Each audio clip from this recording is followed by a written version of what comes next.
যথেষ্ট উদ্বেগের আমাদের রাজ্যের একের পর এক জায়গা থেকে পাক চর সন্দেহে গ্রেপ্তার করা হচ্ছে। আর ইতিমধ্যেই অমিত শাহ তিনি আসবেন বঙ্গ সফরে, আর কিছুক্ষণের মধ্যেই তার পৌঁছে যাওয়ার কথা। কারণ সে সীমান্ত সুরক্ষা সংক্রান্ত সমস্ত বিষয় নজরদারি করছেন এবং একাধিক জেলার কর্তাদের সঙ্গে তার বৈঠক করার কথা রয়েছে। এবং রাজ্য সরকারের 100 দিন পূর্তির পরপরই বাংলায় কেন্দ্রীয় স্বরাষ্ট্রমন্ত্রী স্বাভাবিকভাবে একটা গুরুত্ব রাখছে। আমাদের সঙ্গে সরাসরি রয়েছেন আমাদের প্রতিনিধি প্রসেনজিতের সঙ্গে কথা বলবো। প্রসেনজিৎ, অমিত শাহের নিশ্চয়ই সীমান্ত সুরক্ষার দিকে তো তিনি অবশ্যই নজর দেবেন, তার পাশাপাশি আর কি কি কর্মসূচি তার রয়েছে? একদম, দেখো, ইতিমধ্যেই কেন্দ্রীয় স্বরাষ্ট্রমন্ত্রী অমিত শাহ তিনি বাগডোগরার যে আলফা জোন বাগডোগরা বিমানবন্দর সেখানে তিনি নেমে গিয়েছেন। মুখ্যমন্ত্রী শুভেন্দু অধিকারী আগেই এসে পৌঁছেছেন, তিনি স্বরাষ্ট্রমন্ত্রীকে স্বাগত জানিয়েছেন। আর কিছুক্ষণের মধ্যেই এখান থেকে বেরিয়ে তিনি সড়ক পথে সুকনায় যে হোটেলে রাত্রিবাস করবেন সেখানে পৌঁছাবেন। আগামীকাল স্বরাষ্ট্রমন্ত্রীর কিন্তু ঠাসা কর্মসূচি রয়েছে। সকালে তিনি বেরিয়ে যাবেন, সেখান থেকে এসএসবির কাছে যাবেন, এসএসবি ক্যাম্পে সেখানে দিনভর কর্মসূচির পর বিকেলের দিকে তিনি কাওয়াখালী ময়দানে আসবেন। ভারতীয় ন্যায় সংহিতা যে তার যে এক্সিবিশন, সেই এক্সিবিশনের সূচনা এবং যুব সমাজের উদ্দেশ্যে বার্তা দেবেন কেন্দ্রীয় স্বরাষ্ট্রমন্ত্রী। তারপর বিকেলবেলায় একাধিক বৈঠক রয়েছে ভারতীয় সেনা, বায়ুসেনা এবং অন্যান্য বাহিনীর সঙ্গে। এর পাশাপাশি আগামী পরশু দিনকেও কিন্তু একাধিক কর্মসূচি, আমি একবার ছবিটা দেখাচ্ছি, যে কোনো মুহূর্তে কিন্তু অমিত শাহ বাইরে বেরিয়ে আসবেন, আলফা জোন দিয়ে বেরোবেন তিনি। ইতিমধ্যেই প্রস্তুতি তার শুরু হয়ে গিয়েছে। যে কোনো মুহূর্তে কেন্দ্রীয় স্বরাষ্ট্রমন্ত্রী বাগডোগরা বিমানবন্দর থেকে বেরিয়ে আসবেন, তার চূড়ান্ত প্রস্তুতি সম্পন্ন হয়ে গিয়েছে। কয়েক মুহূর্তের অপেক্ষা। আগামী পরশুদিন, যে কথাটা বলছিলাম, আগামী পরশুদিনকেও কিন্তু দফায় দফায় একাধিক বৈঠক রয়েছে। 3 দিনের এই সফর পাহাড়ের নেতাদেরকেও তিনি ডেকেছেন। একদিকে প্রশাসনিকভাবে উত্তরবঙ্গ চিকেন নেক তার নিরাপত্তাকে সুনিশ্চিত করা, তার সঙ্গে সঙ্গে এই এলাকার যে রাজনৈতিক পরিস্থিতি তাকে বুঝে নেওয়া এবং সার্বিকভাবে এই অঞ্চল ঠিক কী জায়গায় আছে তার সরেজমিনে বুঝে নিতে চাইছেন কেন্দ্রীয় স্বরাষ্ট্রমন্ত্রী। একদম সেদিকে আমরা নজর রাখছি। আর কিছুক্ষণের মধ্যেই আলফা জোন দিয়ে বেরিয়ে আসবেন কেন্দ্রীয় স্বরাষ্ট্রমন্ত্রী অমিত শাহ। এবং তিনি বাংলায় বিজেপি ক্ষমতায় আসার পর বারবার এসেছেন এবং কেন্দ্রীয় যে নিরাপত্তা ব্যবস্থা, এই রাজ্য সীমান্ত সুরক্ষা যথেষ্ট নজর দিয়ে রেখেছে, সেটা তার বারবার বঙ্গ সফর একটা কোথাও প্রমাণ করে। ধন্যবাদ প্রসেনজিৎ। শুধু দৌড়ে এসে সীমান্ত সুরক্ষা, সীমান্তে নতুন করে বিওপি বাড়ানো, সীমান্তে কাঁটাতারের বেড়া, ইটস অল রাইট, এগুলো তো দরকার আছে, দিতেই হবে, কারণ আমাদের অনেক জায়গা ওপেন ছিল।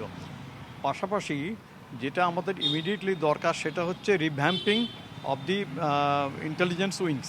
ইন্টেলিজেন্স শেয়ারিং হয়, কিন্তু যেটা হয় আরও হয় যে লোকাল রাজনৈতিক পার্সপেক্টিভে আমাদের রাজনৈতিক প্রভুরা কি চাইছেন এবং কি চাইছেন না, তার ভিত্তিতে কিন্তু সেগুলোকে হয় উপরে তোলা হয়, না তোলা হয় না, মানে সেটাকে ফার্দার কাল্টিভেশন হয় অথবা হয় না।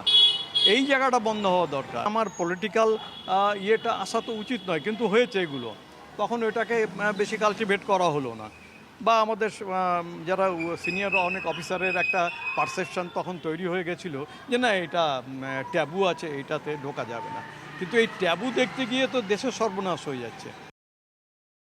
মানুষকে আইন জানানো যতটা দরকার তার চেয়ে অনেক বেশি দরকার অমিত শাহজি স্বরাষ্ট্রমন্ত্রী বা ওই ধরনের গুরুত্বপূর্ণ ব্যক্তিত্ব উত্তরবঙ্গে আসা এবং এই সমস্যাগুলো, যেরকম একটা আমি বলতে পারি, আমরা সবাই জানি উত্তরবঙ্গ হচ্ছে অনুপ্রবেশকারীদের একটা খুব সফট টার্গেট। সেটা তো বন্ধ করা শুরু হয়েছে। সেটাকে আরও ত্বরান্বিত করতে গেলে পরে বা সেটাকে প্রপার মনিটরিং করতে গেলে পরে ওই রকম হাই লেভেল ডেলিগেট ডেজিগনেটেড পার্সনসদের আসাটা খুবই জরুরি।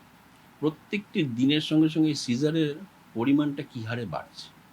আগে যেখানে 5 কেজি 6 কেজি করে ধরা পড়তো, এখন 300 কেজি 400 কেজি কফ সিরাপ ধরা পড়ছে, 8,000 বোতল, 10,000 বোতল, 12,000 বোতল। স্বরাষ্ট্রমন্ত্রী এলে পরে এই যেটাকে আমরা ইংরেজিতে বলে বিফিং আপ অফ দ্য সিচুয়েশন, যে সিকিউরিটি কন্ট্রোল, প্যারামিলিটারি ফোর্সেস, এরা সবাই বিফড আপ হয় বিভিন্ন কারণে। কিন্তু আমরা সবাই জানি যে Uttarbanga it is sitting on a keg of fire, dynamite. দেখতে পাচ্ছি কেন্দ্রীয় স্বরাষ্ট্রমন্ত্রী অমিত শাহ তিনি পৌঁছে গিয়েছেন। আমরা তার কনভয় দেখলাম এবং তিনি বেরিয়ে গেলেন এবং স্বাভাবিকভাবে আগামী 2 দিন তিনি বাংলায় থাকবেন এবং বাংলায় থেকে রাজ্যের সীমান্ত সুরক্ষা নিয়ে এসএসবির সঙ্গে বৈঠক রয়েছে, রাজ্যের সীমান্তবর্তী এলাকার প্রশাসনিক কর্তাদের সঙ্গে বৈঠক রয়েছে। আমাদের সঙ্গে রয়েছেন প্রতিনিধি প্রসেনজিৎ। আমরা দেখলাম অমিত শাহ তিনি পৌঁছে গিয়েছেন।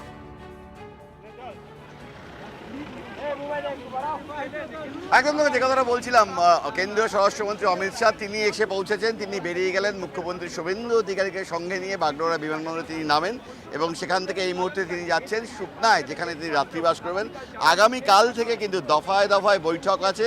তার মূল লক্ষ্যই কিন্তু উত্তরবঙ্গ এবং চিকেন নেক এলাকা, এই এলাকায় একাধিক পাক চরের গতিবিধি, এর পাশাপাশি নানা ঘটনা প্রবাহ, সেই জায়গায় দাঁড়িয়ে কিন্তু বিএসএফ, সেনা, বায়ুসেনা এদের প্রত্যেকের সঙ্গে দফায় দফায় কথা বলবেন কেন্দ্রীয় স্বরাষ্ট্রমন্ত্রী। আগামীকাল সন্ধ্যার পরে এই বৈঠকগুলো হবে। তার আগে তিনি নিজে পৌঁছে যাবেন এসএসবির কাছে, যে এসএসবির নেপাল সীমান্ত পাহারা দিচ্ছে, অর্থাৎ চীন এবং নেপাল এবং তারপর আমাদের যে ভারতীয় সীমান্ত সেই এলাকা পাহারা দিচ্ছে এসএসবি, তাদের সঙ্গে বৈঠক করবেন সকালে। বিকেলের দিকে বিএনএসের ক্ষেত্রে যে প্রদর্শনী তার সূচনা করে যুব সমাজের উদ্দেশ্যে বার্তা দেবেন তিনি, এবং সন্ধ্যায় এই ধরনের বৈঠকগুলো থাকবে। ভারতীয় সেনাকে যেখানে ডাকা হয়েছে, অন্যান্য যে সমস্ত ফোর্সগুলো কাজ করছে তাদেরকে ডাকা হয়েছে। আগামী পরশু দিন, সেই দিনও কিন্তু একাধিক বৈঠক থাকছে। সীমান্তবর্তী যে জেলাগুলো, সেই জেলাগুলোর জেলা পুলিশ এবং জেলা প্রশাসন তাদের বৈঠকে ডাকা হয়েছে।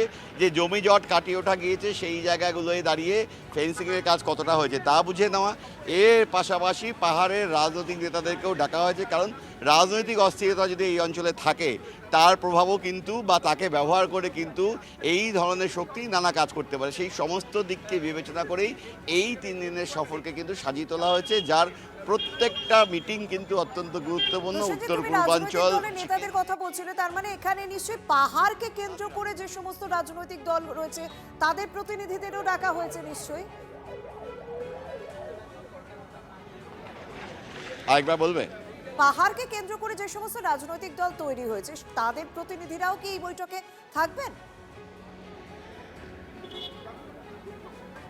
দেখো, পাহাড়ের ক্ষেত্রে পাহাড়ের সমস্ত রাজনৈতিক দলকে ডাকা হয়েছে বলে আমরা খবর পাচ্ছি। আগামী পরশুদিন এই বৈঠক যেখানে তিনি থাকছেন সেখানে হবে, সুকনার যে হোটেলে তিনি থাকছেন সেখানে হবে।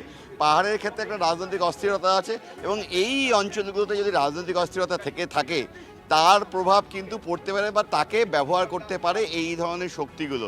একদিকে যেমন যে খবর আমরা নিয়মিত দেখাচ্ছি, একাধিক পাক চরের গতিবিধি এই অঞ্চলকে কেন্দ্র করে রয়েছে, পাশেই সীমান্ত এবং একাধিক আন্তর্জাতিক সীমান্ত রয়েছে। সেই জায়গায় দাঁড়িয়ে সমস্ত দিক বিবেচনা করা এবং রাজনৈতিক স্থিতি, সামাজিক স্থিতি এবং নিরাপত্তার প্রশ্নে এবং অখণ্ডতার প্রশ্নে এই যে ফোর্সগুলো কাজ করছে তাদের শক্তি বৃদ্ধি করা, এবং সবচেয়ে গুরুত্বপূর্ণ যেটা, এখন যেহেতু ডাবল ইঞ্জিন সরকার, ফলে রাজ্যের পুলিশ এবং গোয়েন্দারা যে তথ্য সংগ্রহ করছেন বেশ। তার পাশাপাশি বিভিন্ন কেন্দ্রীয় এজেন্সিগুলো যেভাবে তথ্য সংগ্রহ করছে তার অ্যানালাইজ এবং প্রম্পট অ্যাকশন।